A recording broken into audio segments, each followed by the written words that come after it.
इस प्लेन को करीब 5 घंटों में अपने डेस्टिनेशन गुआम पहुंच जाना था।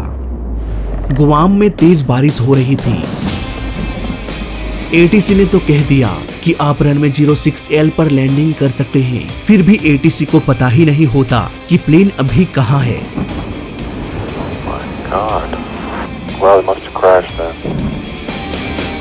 अब उन्हें ये अंदाजा हो गया कि प्लेन कहीं क्रैश हो गया होगा। इवन आग बुझाने वाली जो गाड़ी थी उसका भी ब्रेक फेल था। 11 साल की उस बच्ची के बाजुओं में इतनी ताकत नहीं थी कि वो अपनी माँ को मलबे से निकाल पाती, उसे बचा पाती। Hey guys, welcome back to the AR YouTube channel. और 5 अगस्त 1997 Gimpo international airport, South Korea. यूं तो इस एयरपोर्ट से एयरबस A300 मॉडल का विमान उड़ान भरा करता था कोरिया से गुआम जाने के लिए, लेकिन आज किस्मत ने एक ट्विस्ट कर दिया। ये विमान कुछ खिलाड़ियों को लेकर अमेरिका चला गया और इसके बदले में बोइंग 747 को एक दिन के लिए कोरिया से गुआम के लिए उड़ान भरना था। बोइंग 737-300 मॉडल का ये प्लेन काफी विशालकाय प्लेन है। Call sign Korean Air flight 801। Plane में 135 पैसेंजर सवार होने लगे।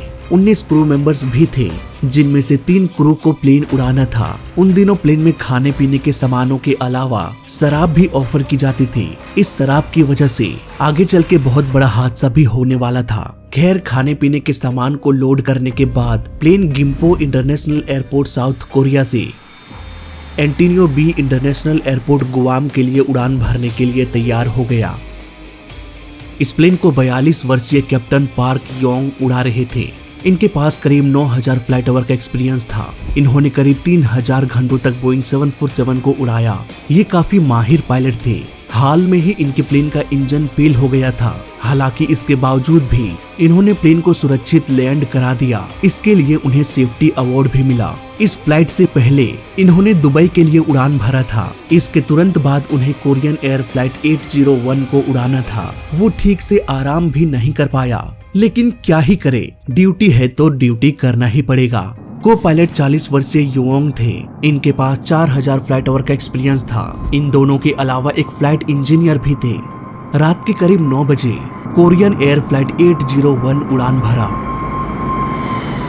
इस प्लेन को करीब 5 घंटों में अपने डेस्टिनेशन गुआम पहुंच जाना था। 4 घंटे बाद दिन 5 से 6 अगस्त हो चुकी थी। रात के करीब 1 बजे कैप्टन लैंडिंग करने के लिए तैयारी करने लगा। गुआम में तेज बारिश हो रही थी। विजिबिलिटी भी बहुत कम हो गई। पायलट दूर तक देख भी नहीं पा रहे थे। कैप्टन ने एटीसी से कांटेक्ट करके कहा कि हम रनवे 06L पर लैंड करने के लिए आ रहे हैं। एटीसी ने कहा ठीक है, लैंड कीजिए, लेकिन runway 06L out of service है। एटीसी के बातों को एक्नॉलेज करते हुए कैप्टन प्लेन को रनवे 06L की ओर बढ़ाने लगा। Antonio B international airport Guam की खास बात यह है कि यहाँ का दोनों रनवे पैरेलल है, इसलिए रनवे का नंबर भी सेम है। ये L और R लेफ्ट राइट रनवे को दर्शाता है। इस रनवे के अलावा एक और खास बात यह है कि यहाँ पर जो VOR एंटीना है वो रनवे से कुछ किलोमीटर पहले एक हिल के ऊपर इंस्टॉल्ड है। इस एंटीना को याद रखना ताकि आगे की कहानी समझने में आसानी हो। एटीसी ने तो कह दिया कि आप रनवे 06L पर लैंडिंग कर सकते हैं, लेकिन इस बातचीत के करीब 50 मिनट गुजर गया। फिर भी एटीसी को पता ही नहीं होता कि प्लेन अभी कहाँ है। न तो वो एयरपोर्ट में लैंड किया और न ही वो प्लेन एयरपोर्ट के आसपास कहीं दिखाई दे रहा था। अब कोरियन एटीसी ने गुआम एटीसी को रेडियो कॉल करके पूछा कि कोरियन एयर एयरपोर्ट पहुंचा या नहीं। आगे उन्होंने कहा कि एक बार उन्होंने कॉल किया तो मैंने लैंडिंग क्लियरेंस दे दिया।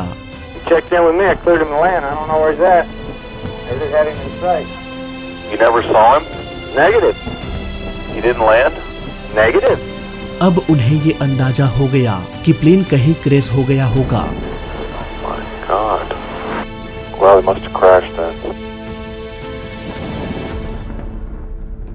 दोस्तों, अपनों को खोने का गम बहुत गहरा होता है, चाहे वो कोरिया में हो या इंडिया में। Plane crash, road accident, train crash, flood, मौत किसी भी रूप में दस्तक दे सकती है। एनडीटीवी के अनुसार साल 2024 में मौसम की खराबी की वजह से 1492 लोग मारे गए। मौत के बाद फैमिली फाइनेंशियली सिक्योर रहे, इसके लिए एक बैकअप प्लान होनी चाहिए। सेविंग तो एक टेम्परेरी सोल्यूशन है। आप ऑप्ट करें टर्म इंश्योरेंस के साथ, जो आपकी फैमिली को फाइनेंशियली सिक्योर रखेगा।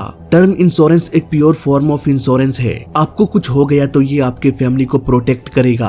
आप 600 से 700 पर मंथ का टर्म इंश्योरेंस ले सकते हैं। आपको 2 करोड़ का कवर मिलेगा। लिंक डिस्क्रिप्शन पिन कमेंट में है। डिटेल्स फिल करें और बेस्ट प्लान चेक करें फ्रॉम 51+ इंश्योरेंस पार्टनर्स। साथ में 24/7 क्लेम असिस्टेंस मिलेगा फ्रॉम डेडिकेटेड रिलेशनशिप मैनेजर। और बेस्ट पार्ट ये है कि आप ऑनलाइन परचेज कर सकते हैं विद अप टू 10% डिस्काउंट।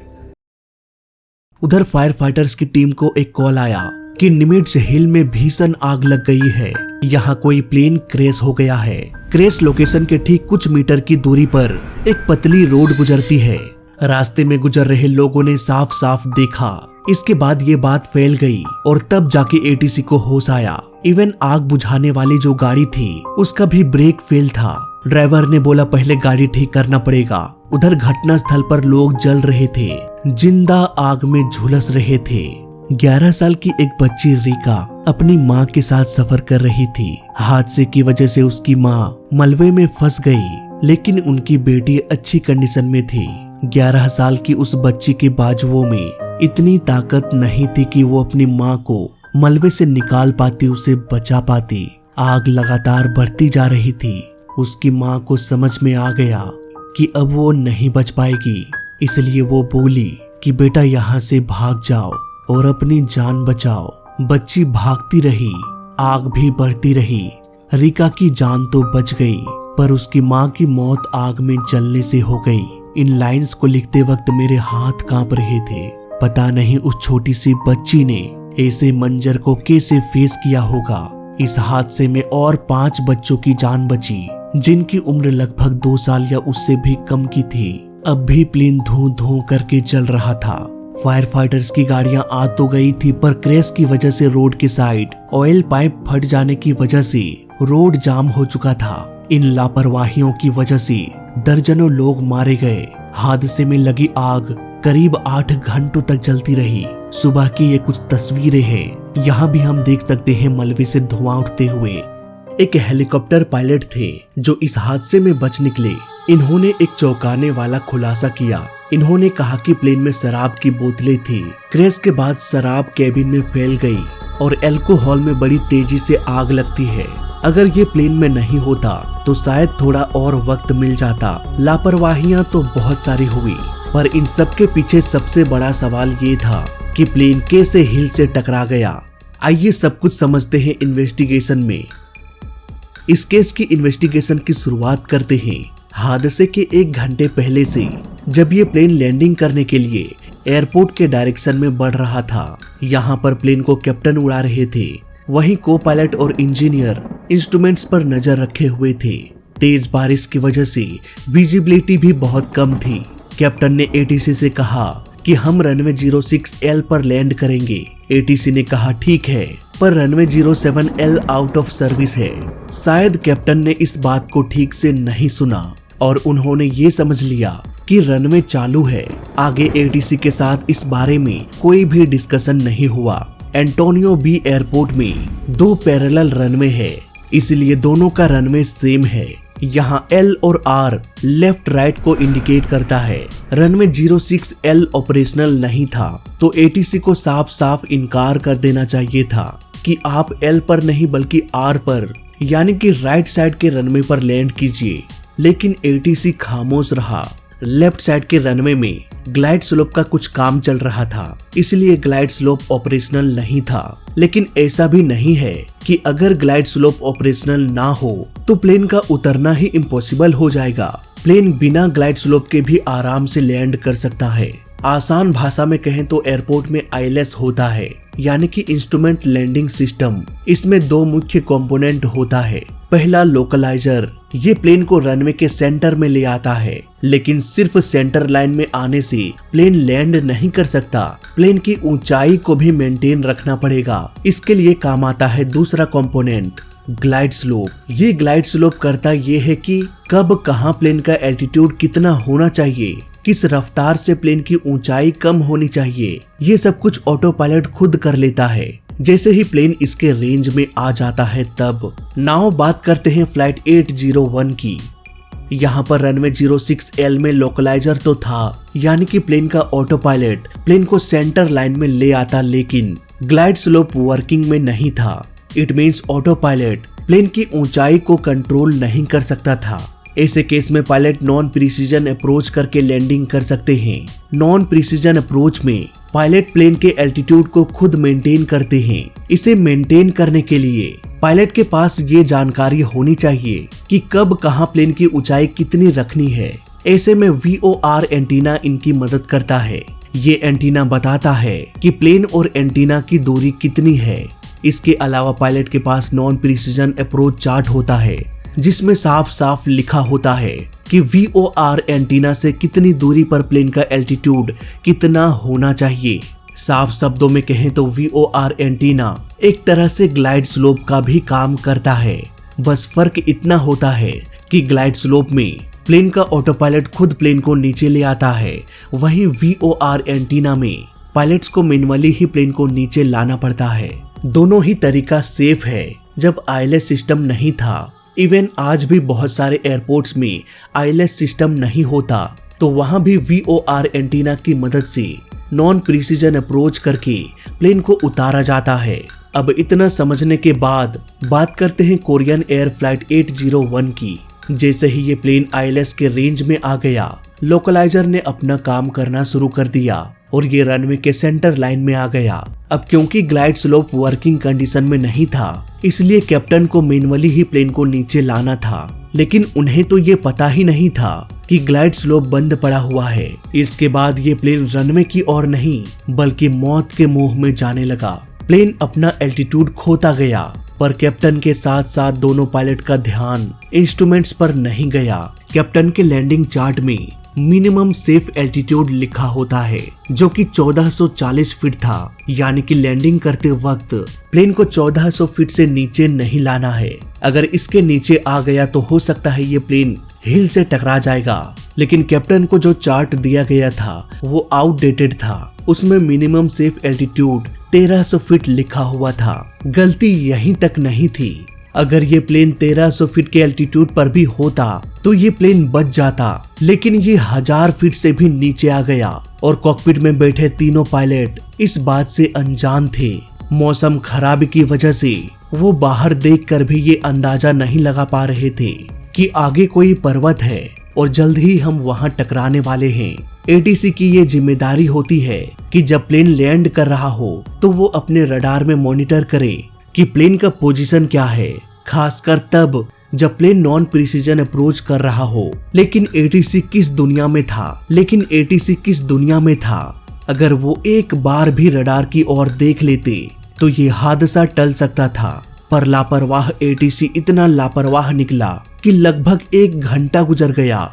फिर भी उसने फ्लाइट 801 को न तो कॉल किया और न ही रडार में देखा कि वो अभी कहां पर है, अभी तक आया क्यों नहीं। प्लेन के कॉकपिट वॉइस रिकॉर्डिंग को सुनने के बाद ये पता चला कि उन्हें डिस्प्ले में दिखाई दिया कि ग्लाइड स्लोप एक्टिव है। हालांकि को पायलट कंफ्यूज थे कि ग्लाइड स्लोप वाकई में एक्टिव है या नहीं। इस बात पर को पायलट से डिस्कशन भी हुई, लेकिन को पायलट ने इस बात को हल्के में ले लिया और उसने क्रॉस चेक भी नहीं किया कि प्लेन का एल्टीट्यूड सही है या नहीं। जहां प्लेन का एल्टीट्यूड 1440 फीट होना चाहिए था, वहां ये 1000 फीट से भी नीचे आ गया और तीनों का ध्यान उस पर नहीं गया। इसके बाद प्लेन में सेफ्टी अलार्म्स बजने लगा। मिनिमम्स, पुल अप, पुल अप। ये GPWS यानी कि ग्राउंड प्रोक्सिमिटी वार्निंग सिस्टम का अलार्म था। जब प्लेन ग्राउंड के बेहद नजदीक आ जाए, अगर जल्दी से कोई एक्शन ना लिया जाए तो ये क्रैश हो जाएगा। इतना सब कुछ होने के बाद कैप्टन को समझ में आया कि हमसे गलती हो चुकी है। रिकॉर्डिंग सुनने के बाद इन्वेस्टिगेटर्स इस सोच में पड़ गए कि उन्होंने गो अराउंड क्यों नहीं किया अगर उन्हें पता चल गया था कि हमसे गलती हुई है। इन्वेस्टिगेटर्स को एक गड़बड़ी और दिखाई दे रही थी। गड़बड़ी ये कि अप्रोच के दौरान VOR एंटीना ज्यादातर एयरपोर्ट में रनवे के आजू बाजू ही होता है, लेकिन फ्लाइट 801 के केस में ऐसा नहीं था। ये VOR एंटीना एयरपोर्ट से कुछ किलोमीटर दूर हिल पर मौजूद था। अब आप सोच रहे होंगे कि एंटीना चाहे रनवे के पास हो या दूर किसी हिल में हो, क्या फर्क पड़ता है? तो देखो, फर्क पड़ता है। अगर एंटीना एयरपोर्ट से दूर हो तो मिनिमम सेफ एल्टीट्यूड को ध्यान में रखा जाता है। फ्लाइट 801 के केस में ये मिनिमम सेफ एल्टीट्यूड 1440 फीट था। इट मींस VOR एंटीना के पास से जब प्लेन गुजरे तो प्लेन का एल्टीट्यूड 1440 फीट होना जरूरी था। लेकिन जब बात आती है उन एयरपोर्ट्स की जहां VOR एंटीना रनवे के अगल बगल हो, तब वहां मिनिमम सेफ एल्टीट्यूड को ध्यान में नहीं रखा जाता, क्योंकि वहां पर तो लैंडिंग ही करना है, वहां एंटीना के ऊपर से तो गुजरना है नहीं। मे बी कैप्टन को आदत हो ऐसी लैंडिंग करने की और उन्हें ये लगा हो कि VOR एंटीना के बगल में ही रनवे है, इसलिए उन्होंने लैंडिंग को जारी रखा। यहाँ तक कि जब उन्हें पता चला कि ग्लाइड स्लोप में गड़बड़ी है, तब भी उन्होंने गो अराउंड नहीं किया। हालांकि कैप्टन के दिमाग में क्या चल रहा था क्या नहीं, ये बात तो उनके मौत के साथ ही चली गई। लेकिन जब इन्वेस्टिगेटर्स ने कैप्टन के ट्रेनिंग का पूरा चार्ट निकाला तो उन्हें ये पता चला कि कैप्टन ने जितने भी नॉन प्रिसीजन अप्रोच किया है वो सारे के सारे ऐसे एयरपोर्ट्स में किया जहां पर VOR एंटीना रनवे के अगल बगल ही था। यानी कि उनके दिमाग में ये जरूर रहा होगा कि हमें मिनिमम सेफ एल्टीट्यूड को ध्यान नहीं देना है, क्योंकि VOR एंटीना के ऊपर से हमें गुजरना ही नहीं। हालांकि लैंडिंग चार्ट में सब कुछ लिखा होता है कि VOR एंटीना एयरपोर्ट से कितनी दूरी पर है, कब कहां कितने एल्टीट्यूड पर प्लेन को ले जाना है। लेकिन कैप्टन ने चार्ट को कभी सीरियसली लिया ही नहीं, उन्होंने उस चार्ट को फॉलो किया ही नहीं। कुल मिलाकर कहे तो इस हादसे की होने की वजह दर्जनों थी और इसे बचाने के तरीके भी दर्जनों थे। ATC ने फ्लाइट को इग्नोर किया, ठीक से बातचीत नहीं किया, बीच में उन्होंने कांटेक्ट भी नहीं किया, उन्होंने रडार पर भी नजर नहीं रखा, कैप्टन को प्रॉपर रेस्ट नहीं मिला, वो ठीक से सो नहीं पाया। ऐसे केस में उनके साथ एक एक्स्ट्रा कैप्टन होना चाहिए था। कॉकपिट में कुल 3 लोग थे, पर किसी ने भी एल्टीट्यूड को चेक नहीं किया। को पायलट को शक हुआ, फिर भी उन्होंने अपने बात को कॉन्फिडेंस से कैप्टन के पास नहीं रखा। एयरलाइन कंपनी ने पायलट को ठीक से ट्रेंड नहीं किया, उनके ट्रेनिंग में नॉन प्रिसीजन अप्रोच की कमी थी। जो प्लेन रेगुलर उस एयरपोर्ट में फ्लाई करता था उसे एन वक्त पर अमेरिका भेज दिया गया और उसके जगह पर बोइंग 747 को भेज दिया गया। इस प्लेन को उड़ा रहे पायलट्स के लिए ये जगह अनजान रही होगी, क्योंकि वो रेगुलर यहाँ पर फ्लाई नहीं करते थे, कोई और प्लेन यहाँ पर उड़ान भरा करता था। एयरपोर्ट के ठीक पहले विशालकाय हिल है। पायलट को यहाँ के भूभाग का एक्सपीरियंस नहीं था। एयरपोर्ट अथॉरिटी की लापरवाही, कोई गाड़ी पंचर है तो किसी का ब्रेक फेल है, कोई हादसा बता के नहीं आता कि भाई रेडी रहना, हम 4 बजे आ रहे हैं। पंचर वंचर बना के रखना, ब्रेक वगैरह सब सही करके रखना। रेस्क्यू ऑपरेशन में बहुत डिले किया गया। ATC को सबसे पहले पता चलना चाहिए था हादसे के बारे में, लेकिन लापरवाही ऐसी हुई कि ATC को किसी थर्ड पार्टी से पता चल रहा है कि कुछ तो हो चुका है। कोरियन एयर देश का झंडा लिए हवा में उड़ता है, उसकी भी लाज नहीं रख पाया, इसलिए हादसे के बाद इस एयरलाइन को ही बैन कर दिया गया। 1 दर्जन लापरवाही तो मैंने ही आपको गिना दिया। 226 पन्नों का इन्वेस्टिगेशन रिपोर्ट है। सारे पन्ने पढ़ोगे तो पागल हो जाओगे कि इतना लापरवाह कोई कैसे हो सकता है। इनमें से अगर एक इंसान भी अपना काम सही से करता तो शायद दर्जनों लोग और भी जिंदा बच जाते। मे बी वो 11 साल की बच्ची अपने माँ को नहीं खोती।